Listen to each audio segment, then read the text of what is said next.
Asian cup বাছাইয়ের match খেলতে Bangladesh football দল এখন ভারতে। আগামী 25 মার্চ স্বাগতিক ভারতের বিপক্ষে মাঠে নামবে লাল সবুজরা।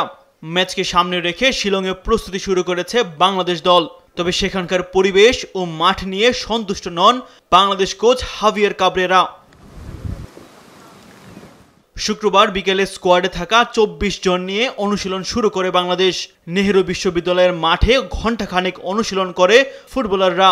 1 ঘন্টার সেশনটি ছিল মূলত খেলোয়াড়দের আবহাওয়ার সাথে মানিয়ে নেওয়ার।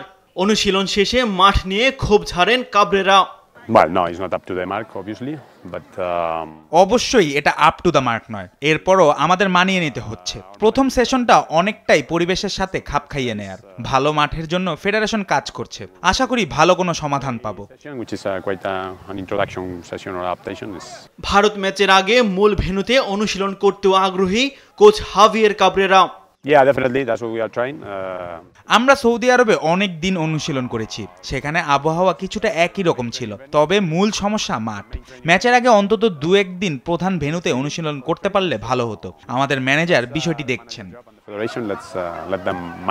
ভারতের বিপক্ষে শিলংয়ের যে মাঠে খেলা হবে ওই স্টেডিয়ামের মাঠ টার্ফের।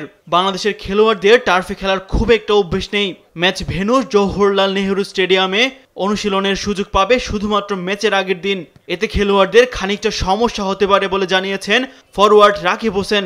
আসলে যদি এরকম হয়, যদি আর্টিফিশিয়াল টার্ফে খেলা হয়, তো এটা আমরা তো প্র্যাকটিস করছি ঘাসে এবং আমরা দেশে প্র্যাকটিস করছি ঘাসে, তো এটা আসলে একটু প্রবলেম হতে পারে। কিন্তু আমরা গেমের আগেও প্র্যাকটিস করবো টার্ফে, তো আল্লাহর রহমতে সমস্যা হবে না। এটা বাংলাদেশ দলে এবার আলোচনার কেন্দ্রবিন্দুতে হামজা চৌধুরী। বাংলাদেশের জার্সিতে অভিষেকের অপেক্ষা আছেন হামজা। তার অন্তর্ভুক্তি দলের আত্মবিশ্বাস বাড়িয়েছে বলে জানিয়েছেন forward Rakib Hossain. Tasbih Sarun, sports desk, Desh TV.